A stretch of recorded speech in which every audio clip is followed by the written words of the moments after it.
오늘 이 자리 가운데 나오신 여러분들 진심으로 환영하고 축복합니다. 오늘 함께 나눌 말씀은 요엘서 2장 28절부터 32절까지의 말씀입니다. 요엘서 2장 28절부터 32절까지의 말씀입니다.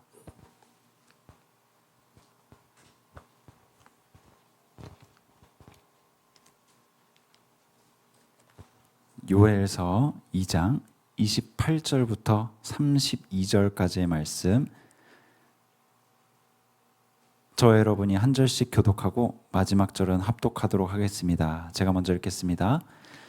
그 후에 내가 내 영을 만민에게 부어주리니 너희 자녀들이 장래일을 말할 것이며 너희 늙은이는 꿈을 꾸며 너희 젊은이는 이상을 볼 것이며 그때 내가 또 내 영을 남종과 여종에게 부어줄 것이며 내가 이적을 하늘과 땅에 베풀리니 곧 피와 불과 연기 기둥이라.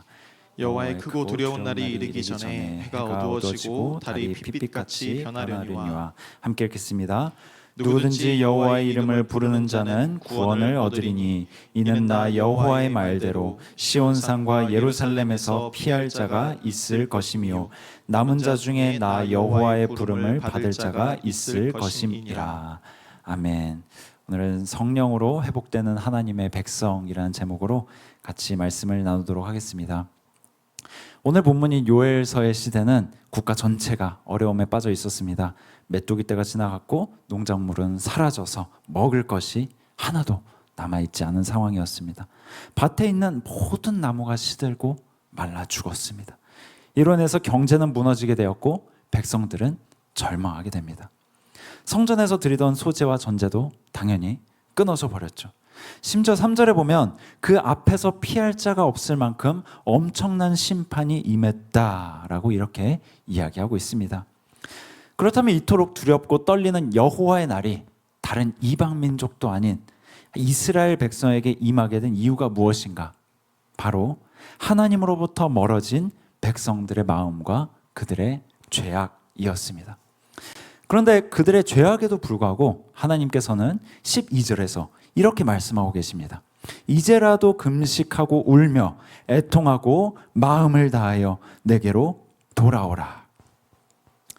제가 어릴 때 이제 학업 문제로 어머니 속을 많이 썩여서 이제 혼날 때가 굉장히 많이 있었습니다. 거의 하루에 한 번씩 혼나곤 했었는데, 그래서 어머니께 혼날 때마다 제가 이런 오해를 하곤 했어요. 잘 새겨들으시면 좋을 것 같아요. 어머니는 날 싫어해. 이런 오해를 했었습니다.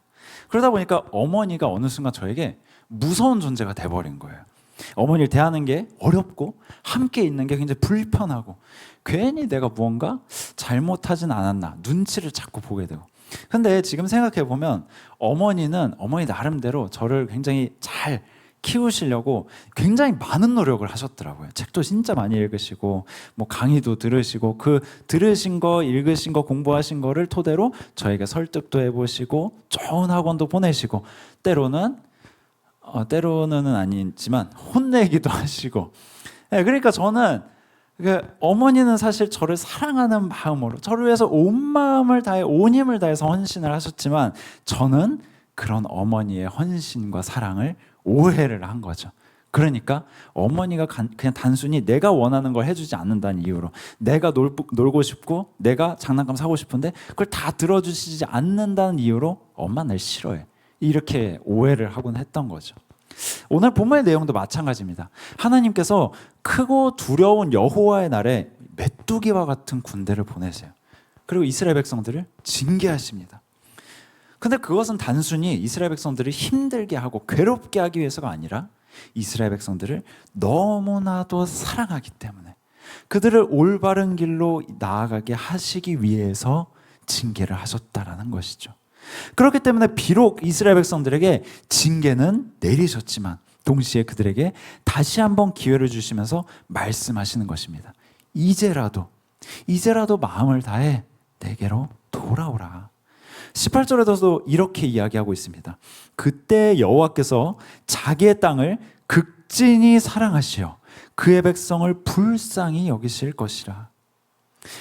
하나님께서 그 백성들을 어찌나 사랑하셨든지 그들의 죄악은 심판받아 마땅한 그런 죄였음에도 불구하고 하나님께서는 당신의 백성들을 불쌍히 여기시고 그 자신들이 정말 죄를 지어서 잘못해서 혼나는 것임에도 불구하고 그 혼나는 것으로 인해서 고통받고 있는 그 백성들을 바라보시며 마음을 아파하셨다는 거예요. 그래서 이어진 19절부터는 회개한 이스라엘 백성들에게 주시는 하나님의 약속이 나옵니다. 이스라엘을 괴롭혔던 군대를 몰아내시고 그 땅에 다시금 회복과 기쁨이 일어나게 됩니다.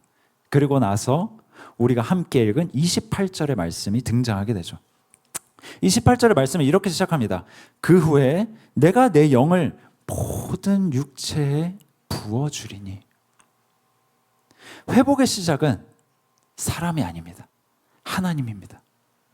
우리는 보통 회복을 이렇게 생각하죠. 내가 더 열심히 기도해야지. 내가 더 바르게 살아야지. 내가 더 많이 봉사해야지. 내가 더 말씀을 많이 읽고 그 말씀에 따라서 애를 써야지.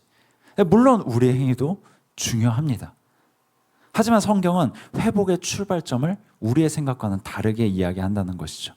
오늘 말씀에 나온 것처럼 내가 내 영을 부어주겠다.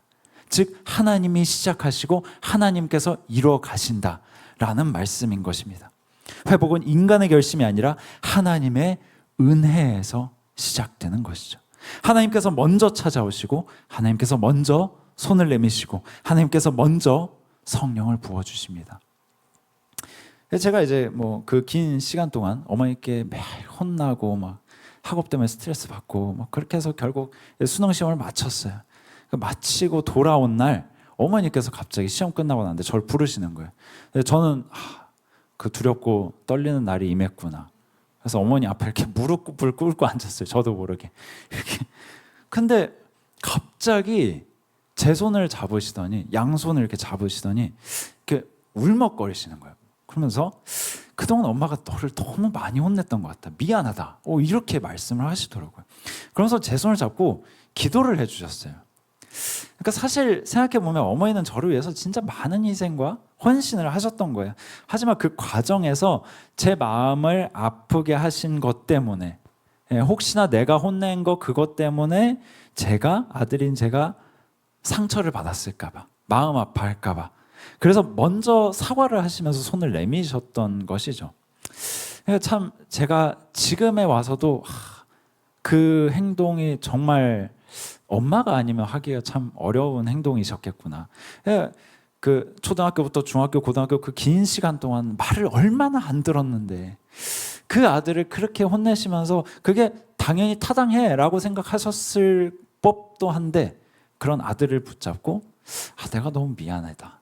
이거는 진짜 엄마의 사랑이 아니고서는 그렇게 하기가 어렵지 않을까 그런 생각이 들더라고요. 근데 놀랍게도 그때부터 저는 어머니에게 한 걸음 더 다가가게 됐어요.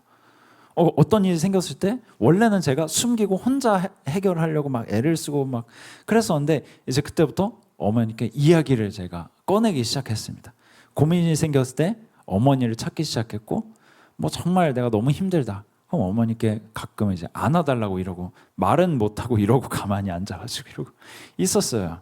그러니까 서툴지만 제 나름대로 어머니께 이렇게 한 발씩 한 발씩 용기를 내서 다가가게 됐던 것이죠. 그러니까 생각해보면 사랑을 베풀기 시작했던 그 원천도 어머니로부터 시작했던 것이고 제 모든 잘못과 실수를 품으신 것도 어머니의 그 사랑으로부터 시작된 것이죠. 우리가 먼저 하나님을 사랑한 게 아니라 하나님께서 먼저 우리를 사랑하셨습니다. 우리가 먼저 하나님을 찾은 게 아니라 예수님께서 먼저 우리에게 찾아오신 거예요. 우리가 먼저 하나님께 나아간 것이 아니라 성령님께서 먼저 우리의 굳은 마음을 움직여 주셨다라는 것이죠. 심지어 28절에 부어주다라는 이 단어는 그저 물 한 컵을 부어주는 것과는 차원이 다른 단어입니다. 이거는 항아리를 뒤집듯이 폭우가 쏟아지듯이 강물이 넘쳐 흐르듯이 아낌없이 내 모든 것을 내어서 쏟아주는 그 모습을 말하는 것이죠. 그래서 제가 예전에 이 말씀을 묵상하다 한 사진이 이제 떠올랐는데 한 사진을 본 적이 있어요, 제가. 근데 그 사진에 정말 나이가 많은, 연세가 많이 드신 노인 두 분이 이렇게 나란히 앉아 계시는 거예요. 근데 한 노인이 옆에 앉아 계시는 그 노인한테 자기가 갖고 있던 그 사탕 하나를 이렇게 건네주시는 그런 장면이었습니다. 이게 무슨 사진인가 싶었는데 그 사진에 대해서 이렇게 설명이 적혀 있는 거예요. 부모 눈에는 자식이 아무리 나이를 많이 먹어도 어린 자식일 뿐이다. 부모는 자녀가 아무리 나이를 많이 먹어도 그 자녀에게 내 사랑을 내어주게 된다라는 것이죠. 그러니까 이 사진이 뭐냐면 나이가 많이 든 노인이 자녀한테 내가 가진 사탕 하나까지도 내어주는 장면이었던 거예요. 그러니까 다른 사람의 눈에는 제가 볼 때 그랬어요. 그냥 둘 다 똑같은 노인 아닌가? 근데 그 다른 사람 눈에는 나이 차이가 별로 안 나 보일 정도로 그렇게 둘 다 나이가 많이 들었음에도 불구하고 여전히 부모의 눈에는 자식 생각뿐이라는 거예요. 자식을 향한 그 사랑. 이스라엘 백성들이 그렇게 많은 죄악을 저지르고 하나님의 마음을 아프시게 했으면 그 행동들이 생각나서라도 괘씸해서 적게 주실 만도 한데 하나님께서는 그들이 회개할 때 그들에게 하나님의 영을 놀랍도록 충만하게 내가 쏟아 부어주겠다. 내 모든 걸 아낌없이 너희들에게 내어주겠다 라고 지금 약속을 하고 계시는 것이죠. 우리는 늘 부족함을 개선합니다. 나에게 없는 것, 내가 가지고 싶은 것, 내가 필요한 것, 내 손에 쥐고 싶은 것, 그것만을 바라보면서 그것만 집중하면서 불평을 하곤 하죠. 하지만 반대로 보면 하나님은 언제나 우리를 풍성하게 채워주시는 하나님이십니다. 놀랍도록 쏟아 부어주시는 자신의 그 모든 것들을 내어주시는 아버지 되시는 하나님이십니다. 그 한없는 은혜를 넘치도록 부어주시며 가장 좋은 것으로 채워주시는 우리의 아버지가 되시는 분이 바로 그 하나님 아버지시라는 것이죠. 이어지는 본문의 말씀을 보면 놀라운 장면이 등장합니다. 너희 자녀들이 장래를 말할 것이며 너희 늙은이는 꿈을 꾸며 너희 젊은이는 이상을 볼 것이며 그때 내가 또 내 영을 남종과 여종에게 부어줄 것이며. 많은 사람들이 이 말씀을 읽으면서 꿈을 꾸고 환상을 보는 것, 이 어떤 특별한 것에만 관심을 가집니다. 그러나 본문의 중심은 꿈이 아닙니다. 환상도 아닙니다. 예언 자체도 아닙니다. 본문의 중심은 내가 내 영을 너희에게 부어주겠다라는 것입니다. 그 모든 것이 하나님으로부터 시작되었고 하나님의 뜻에 따라 그 모든 것들을 사용해야 한다는 것이다. 이것을 이야기하고 있는 것이죠. 성령님이 임하시면 하나님의 백성들은 하나님의 뜻을 보고 하나님의 말씀을 전하며 하나님의 나라를 누리며 바라보게 됩니다. 그래서 하나님 중심으로 그 삶이 변화하게 되는 것이죠.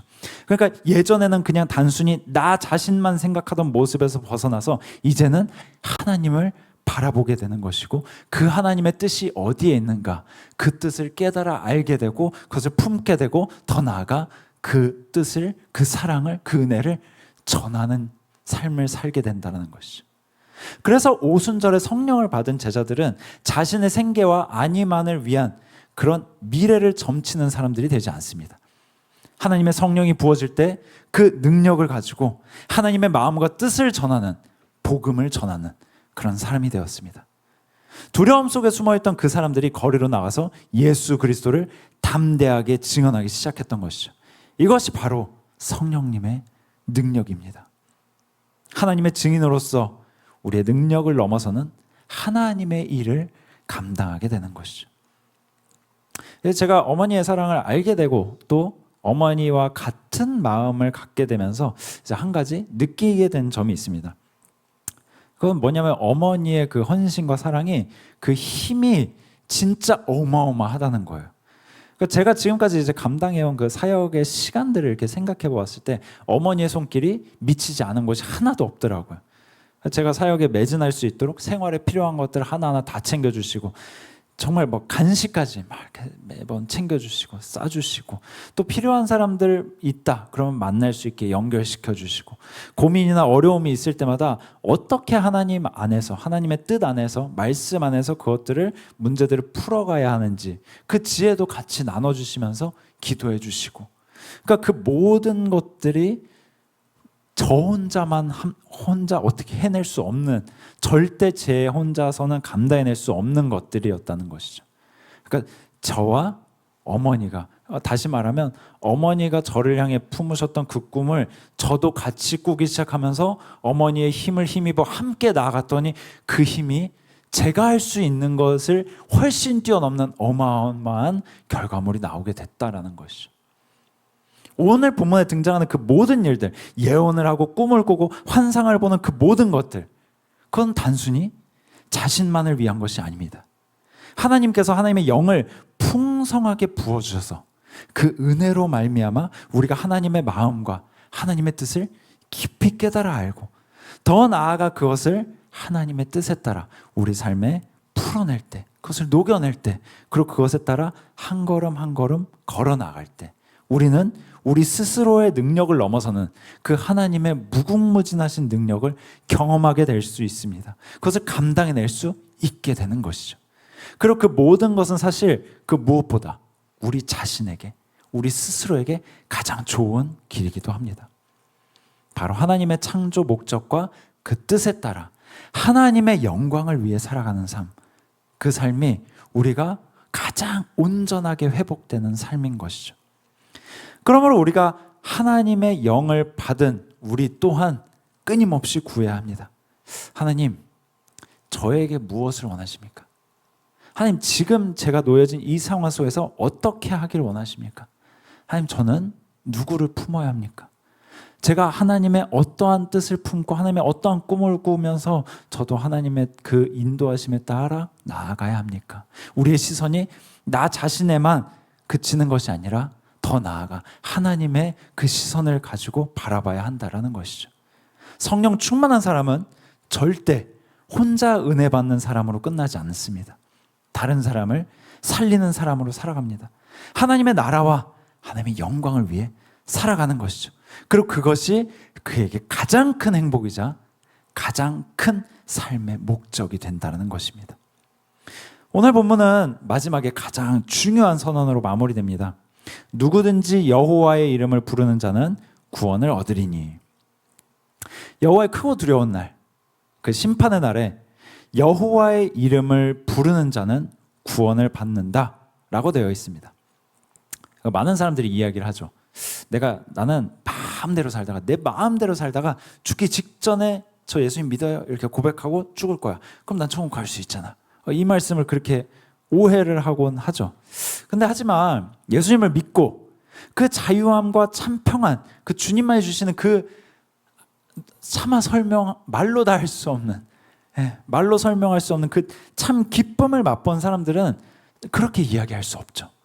또다시 내 마음대로 살아가는 그 엉망진창인 삶을 살아갈 수는 없는 것이죠. 내 마음대로 혹여나 가더라도 다시 하나님께 돌아오게 되어 있습니다. 하나님을 찾게 되어 있습니다. 왜? 이 세상에서 부모 없이 그저 생존을 위해 죄의 길을 선택하는 것과 따뜻한 부모님의 보호와 지원 아래 건강하게 살아가는 것 중에서 어떤 것이 더 좋은지 선택하라고 하면 누구나 후자를 선택하기 때문이죠. 그만큼 하나님 아버지와 함께 살아가는 그 삶이 엄청난 특권이자 축복이라는 것입니다. 때로는 비록 내가 원하는 것, 내 눈에 보기에 좋아 보이는 것을 내가 갖지 못해서 이게 하나님이 방해하셔서 하나님의 뜻에 따라 살려면 내가 저걸 포기해야 돼서 그게 너무 커 보일지 모르지만 하나님과 함께하는 그 삶이 점점 쌓여가다 보면, 성령님의 이끄심에 따라 살아가다 보면 이 길에서 누릴 수 있는 참된 평안과 기쁨과 그 충만함, 그 안에서 오는 자유함은 내가 원하는 것을 얻었을 때보다 훨씬 더 크고 기쁘다는 것이죠.